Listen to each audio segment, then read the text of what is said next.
So what happened is actually the original Adilas was a custom write-up system. Like only one industry was in the car dealership and trailer dealership industry, and it was started in about 2001, 2002. Okay, for the first couple of years, it was only done for that one little industry. It's what's called a custom write-up system. And so basically, what happened is that they started out being like, man, our biggest pain is our stock units. We got to track these things that are worth 17,000 a piece and 10,000 a piece and stuff. And so that's where we started, as actually dealing with stock units, vehicles, trucks, trailers, SUVs. And so we started tracking that. And then we needed to add photos to it. And then all of a sudden we had multiple locations and needed to track it going from location to location. And who's selling it and who's buying it and who's doing all this kind of stuff. Then pretty soon they got into the section where it was kind of called the parts department. They're like, wow, every single location has a parts department. We need to start tracking all this because it was all on paper at the time or spreadsheets. And so that's kind of the way it started going. And then eventually what ended up happening is I was actually going to be working on another project dealing with snowboarding. I love to snowboard.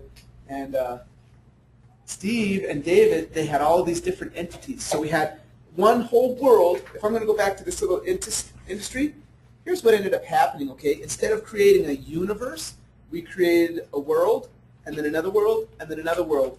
And then if we had to make any changes, we had to go back to each and every world and kind of like, oh, crud, because each one was different. Say you had Colorado and Texas and Oklahoma or something, for instance, okay? The logo would have to be different. The tax settings would be different. Your permissions would be different. And so each little world was just custom made just for that little thing. So all of these expandabilities and permissions and settings, they didn't exist. But what ended up happening is Steve and David, they kept adding new locations. Pretty soon they're like, oh, we need another one for Colorado, and it's just going to be Castle Rock and one other little spot, but it can't be under the main EIN because we bought out somebody else and, you know, whatever, just business acquisitions. It couldn't be under the same EIN. And eventually we were like, oh my goodness, we can't just keep building all of these individual little worlds. What if we backed up a level and said, cool, let's create a way that we can actually build these worlds with settings and permissions, just like what we're talking about right now. That's kind of how things started to switch.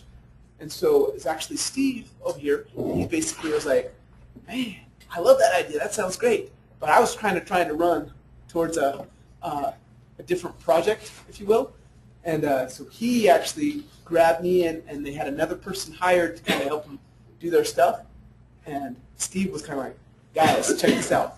I bet you we could do this. And it was kind of fun because he just kind of started spilling his vision, and then he basically helped us kind of catch the vision as well. And we got it. If you're interested, this might be something that you might be interested in. From the main home site, the home page of Adilas, there's a ton of information towards the bottom. So here's the main home site, okay? If you scroll down, there's tons and tons of information. One of the things that is interesting is if you go to the very, very bottom, it actually has a little link to a history document, a little 6-page read that kind of talks about, like, it's pretty easy reading as far as that goes, but it'll kind of talk about how things started to accelerate and do this and this. And then by the time 2008 came around, they started with Morningstar. So we probably had about 4 independent entities. So just little worlds, little worlds, little worlds. Then we decided to kind of create this super system, kind of like Adilas. And before we even sold our first one, there was probably 17 companies that were like, me, pick me. Like, we didn't even solicit anything at all. And there was that many people who were like, oh my goodness, I need this, and I need this, and I need this. And they knew it wasn't done. And they basically have been using it for years and years and years, and just going and going and going and going. So that's a little bit of the history there. Oh, thank you. Awesome. Any other questions or thoughts that were brought up during lunch? Okay, let's just do a quick little recap. Joe, I'm going to ask you, we created an entity, kind of review the process just really quick so that we can kind of get back into the flow, if you will, of where we were at. Just things that you remember. Well, we had to make a name for it. We chose the Denver training. Okay, correct. And then we went and added the users and all of the permissions for the Correct. users. Correct. And then we started with locations, and that's kind of where we're at now. Okay, correct. The only other thing that we did besides that is once we actually had the world created and you guys were all able to go in there, we went to this next little thing where it was kind of talking about the settings. And we started naming some of our pieces. We said areas and reps and services and et cetera, that type of stuff. Okay, that's the other piece of the puzzle. That was under each location.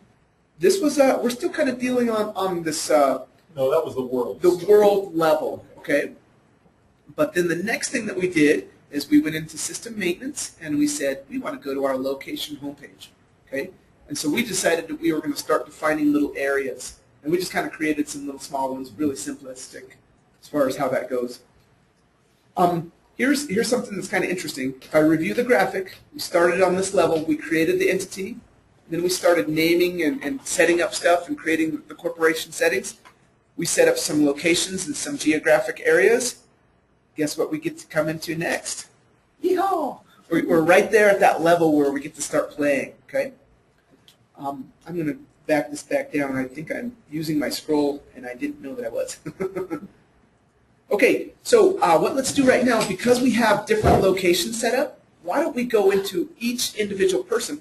When I create an invoice, I don't want to necessarily use Deb's or Dave's or Russell's or something like that, okay? I want to use my stuff. Let's go ahead and change our personal setting, okay? So let's have everybody go back to the home page. Find the little link that says password and profile and click on that.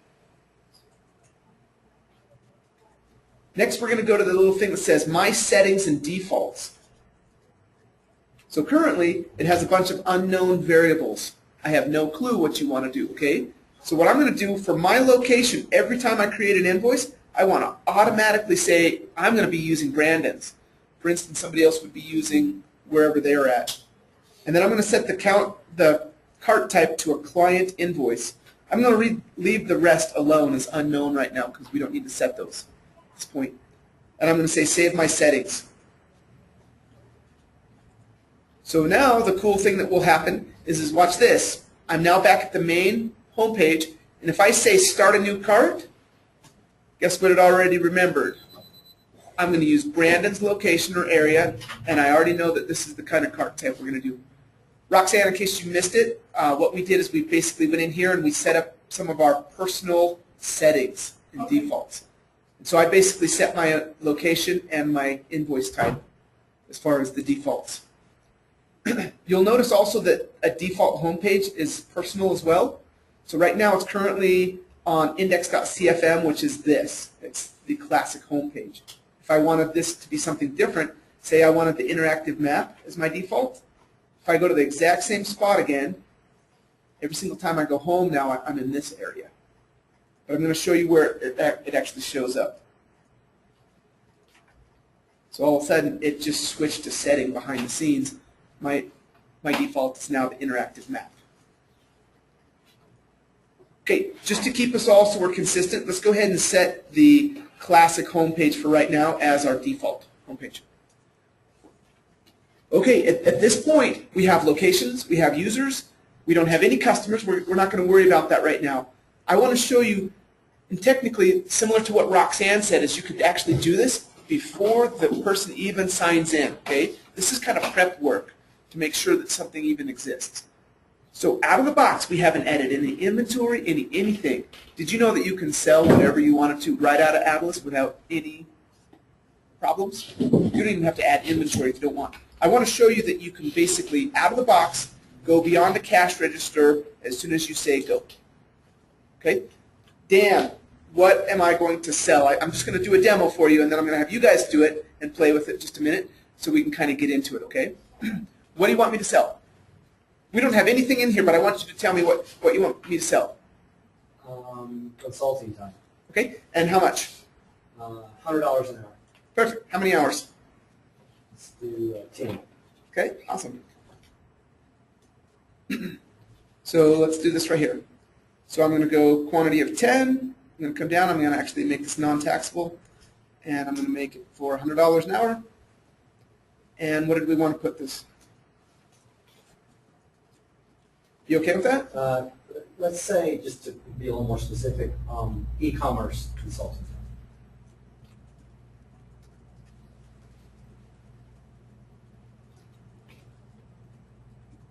Okay. Basically, I have up to 255 characters I can put right off the bat. Okay. I'm going to say add to cart. Okay. So at this point, I'm now on the view cart page. I have 10 at $100, which is $1,000 labor. Like, we haven't put anything into the system, and I'm able to instantly just, oh, do you want me to assign this to a customer or just print out the invoice? No, let's assign it. Great, great. If I don't have a customer right yet, all I have to do is just go like this. Click. Okay. And let's say I'm going to sell it to you, okay? I'm going to say SH. Do I have anything under SH? Search. Nope, I don't. Add it. Okay? I'm going to call you a normal customer, and I'm going to go like this. That's stretching. As far as normal, Yeah. SHU. F-O-R-E. Awesome. Piece of cake.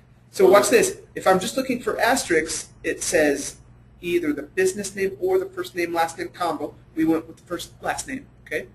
And then the only other required field is this right here. What's your zip, Dan? 80207.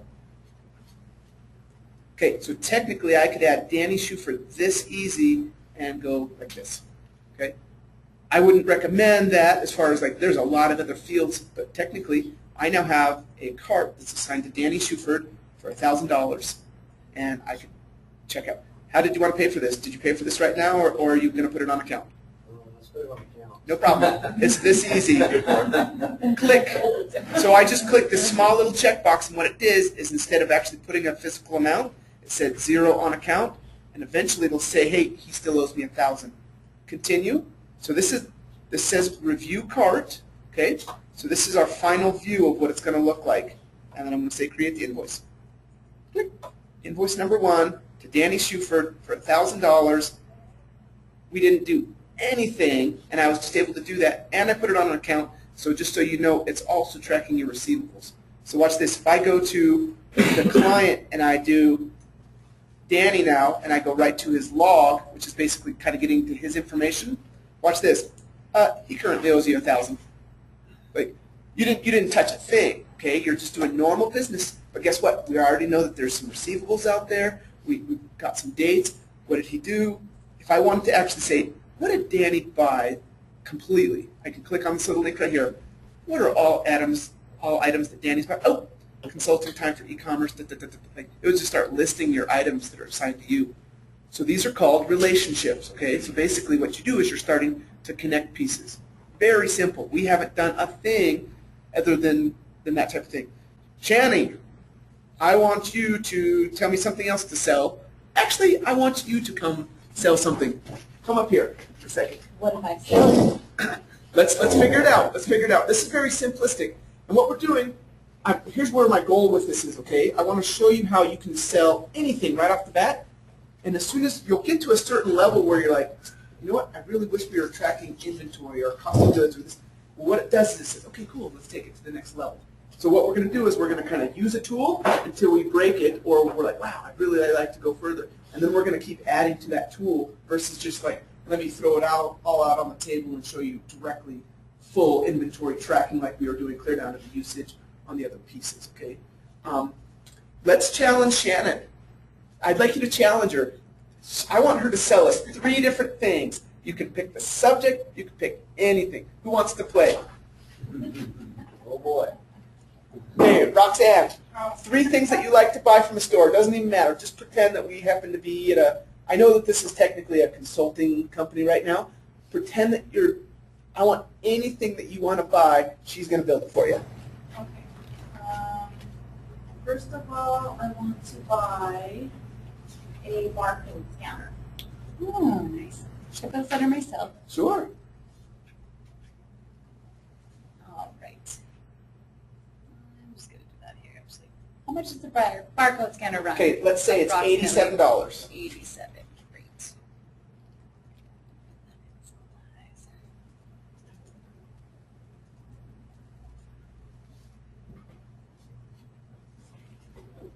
What else would you like today in your shopping? This is a great way to shop. What was that? Receipt paper for my Receipt So she's paper. probably going to need a whole bunch. Is this one package, or are you buying it per roll?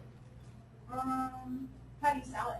Well, it depends on the person. Okay. We sell it per roll.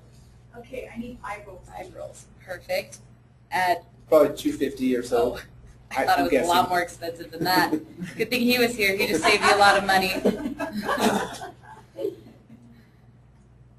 So she's technically using a thing we call special line items, okay? They get preloaded into the system, discounts, fees, other supplies, shop supplies. They're preloaded pieces that you, out of the box, you can just pop these things in there. I'd like you to do one under part number other as well, just for fun. Roxanne, what else would you like to get for your third item? So I need, can it just be, does it have to be an item or can it be a service? Whatever you'd I like. need you to FedEx it to me. Oh, great. Why don't you change that to shipping then?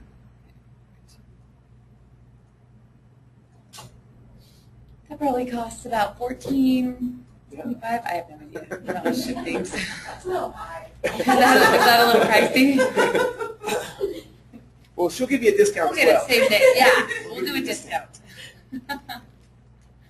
Okay, so like basically like we don't have anything. All we're doing is we're technically only catching one part of the puzzle, which would be the revenue portion of this, okay? And or the payments. Like depending on what your goals are, we can take it deeper and deeper and deeper. And that's what we're going to kind of show you. But I wanted to show you guys how simple it is to just kind of like, we're just using these pre-canned items that are in there, and I can technically sell anything that I want. Oh, look at this. I saw 15% discount. Oh, Oh, nice, nice. patient. Awesome. Oh, wait. I don't think I could put that on her receipt. So check this out. She just applied all sorts of different little things, including a discount coming off. So you saved $2.21 on your. Still probably not very much for her. So do we want to assign Roxanne to this, or should we just check her out? We can just check her out with these kind of things. Great, or great. we can. Let's assign her. Then we'll have more people in there. Let's put you in there. All right. Then we can play with them more. This is Am I what- spelling your name correctly? Or your business? Would you like your business in there? No, it's okay. Can you put my married name, Romero? Yes. I Can you go by spell that for me? Romero, but I don't have. R-A-M-I-R-O. R-O-N-E-R-O. R-O-M-E-R-O. Yes. Okay. And then a zip. I can make one up for you. Or you can give it to me if you'd like. 80227. No, I realize we're just going through this fast, but ideally, if you, and it depends on the customer. So you're trying to just slam it out the door, you can literally do it this fast, or you don't even have to do a customer, okay? But if you really are dealing, and it's a consulting firm, you're going to want to, what's your web address? What's your this? What's this? Do I need to know any of your owners? Like that's a whole different little piece of the puzzle. We'll talk about that more tomorrow. This is just as a simple sales type thing. Let's say check out. Now, the zip code as one of those required fields, is that something that you also, As far as the setting, well, like you record that on the, you know where a lot of your customers are coming from certain zip codes. Can you go back and do a search on zip code? absolutely, absolutely, yep, sure can. How would you like to pay for that today? Sitting at 112. Can I say part cash, part credit? Definitely. How much cash would you like to pay? I only got $50. 50. Great. Sorry about that. That is great. No That's how I problem. work, right? You're golden. So you'll notice at the bottom it calculated the amount remaining. It's the 6204, okay? It's trying to help you do some math. Is your credit card a Visa card? Yes. Perfect. Go over to the next one over, CC approval. Let's pretend we just swiped your card. And this is just the prep step, kind of Great. hasn't You- been created yet. Looks good, and submit. Thank you. Thank you for your business today. Thank you for choosing Denver Training. If you had barcodes on it, could you just scan it and basically swipe the card and it did a lot of that information? Okay, correct. So basically, that's called merchant processing. And what it is it's not required to use Adilas. But if you wanted it to be done, what we do is we come back up to the universe level and we basically say, oh, you have an account with Authorize.net or USA ePay? No problem. We'll put your settings in, and all of a sudden it'll change the whole thing. So I could technically swipe a card right here, and it goes through. I don't even have to have two separate systems. So Your off number will just pop up. the authorization number just automatically comes back once you get the. Auto fills into that field. Oh yeah, like literally, it's as easy as going like this: pay by a credit card, swipe, enter. Amen. Like done. Tracks all my information. And this is any merchant services, or you had mentioned some on your site? Okay, we actually have 5. What they're called is called a gateway, and this kind of gets a little deeper. No, you're fine. I'm going to make Shannon keep driving. So merchant processing plays like this. You have front end, you have what's called the gateway, and you have what's called the merchant, or kind of the banking entity that actually deals with physical money and putting it where it needs to be. Adilas is just the front end, okay? So what we do is we connect to gateways. All the important information is stored on the gateway. The credit card numbers, the this and then this. And then all they do is they give us back a little ID number that says, hey, here's where I'm storing all your information. So we get a little teeny ID number back, which if somebody hacked in, it's like, oh, what? Wow, I have a big, huge, long ID number, and that's all it does. But with the correct settings, those ID numbers actually allow you to go back in and you can search for that little piece of the puzzle. So just to show you how a credit card transaction, just because we're right here, we don't have merchant processing set up in this company, but I'm going to have her switch. Why don't you switch the world and go to use for playground testing. It's under U. That one? Yep.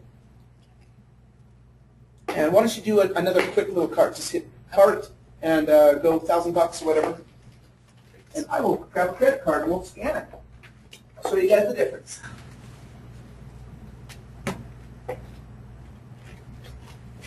It's awesome how you can use it. If you're experiencing problems with your setup with your merchant account, you can still be using your Adilas and plugging in numbers, correct? Correct. Basically, as you do it, if we do it and we track the whole thing through, we create extra special links and stuff, okay? Because we're like, oh, this came from here. I'm going to start holding hands. This is where it's going. Has it been settled yet? Has it done this? Like we're starting to kind of go a little bit deeper level. You don't have to do it, but I'm going to show you real quick how we're going to do it. What have you got? $750? Great.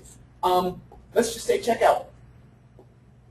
Okay, it's assigned to a customer. Hit it back. Watch this. Go up to the top where it says cart info. Switch it to counter sale. Right there. Excellent. And then update cart. Now hit checkout. So we basically said, forget it. I don't really want to put a customer on there right now. Okay. Click on the little Visa MasterCard logo. Okay, and then click on the top. We're gonna Right here, swipe card. click on that top one right there, that little right there. Okay, so basically what it is it's ready to go. Okay, here's a little card. And take it right here. And let's see if it read that. Okay, so you see how there's a little number in there? Watch this. You hit your tab key. Watch this. Okay, just read your whole card, and now go down to the bottom and hit submit. Okay. It's an old card. No problem. Watch this. Hit back. But it's no problem. Just change that to 13/11 of the expiration date where it says 1112. Oh, Change to 13. That's actually a pretty good example because if you're taking an expired card, then it's going to tell you right then. Correct. Okay. your credit card is So expired. it actually is going clear to the next level. But anyway, I wanted to show you what's going on. Let's hit back for just a second. Hit back one more time. I'm going to show you guys a little, just for fun. This is in a sandbox environment, but I just want to show you roughly what would have happened if I would have sparked the card.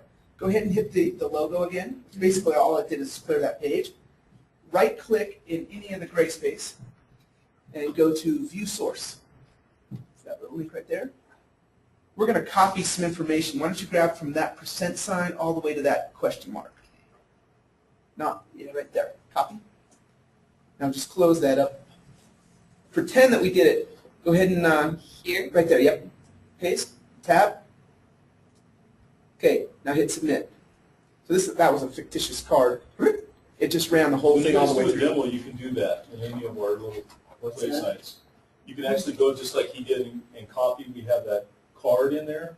It's just a play card Where's the that you can show the client. Right-click white space? Okay. Yeah, What you it have is to go to View Source. it's the actual behind each page. There's actually what's called HTML. It's a web language that basically allows you to kind of talk with the page. But if you click on View Source up at the very top, there's a couple what are called comments. Hey, this is a sample of what this credit card data would look like. Okay. So basically, you can see how it has all these big old long numbers. That's what actually gets read when you read a swiped card. Watch this for just a second. Click on Microsoft Word for just a minute right here, and go to the document 2. Watch this right here. So it's currently sitting there. Watch what happens when you actually swipe a card. Okay. You take it, you run it through. Oh man, I keep putting it on the wrong side. Wow. Okay, so that's what a credit card reader does. It basically takes all that information, and then what we do is we go back through the backside and we do what's called parsing it, which basically means pulling out the pieces and putting them where they need to go. So as you swipe a card, it technically does, and then it pulls those pieces into the places we need it to. So it's a human interface device, but basically it reads magnetic data. And so that's how we're able to kind of play clear to the retail level if you wanted to. Cool. You can just kill all of that right there. Just go Control A. Yeah. Oh, I guess, yeah, you don't want any of that, do you? And then go back to your, yep, perfect. Awesome. So anyway, I just wanted to show you the difference between merchant processing versus where we kind of just hand entered it in. Thanks, Shannon. Yes.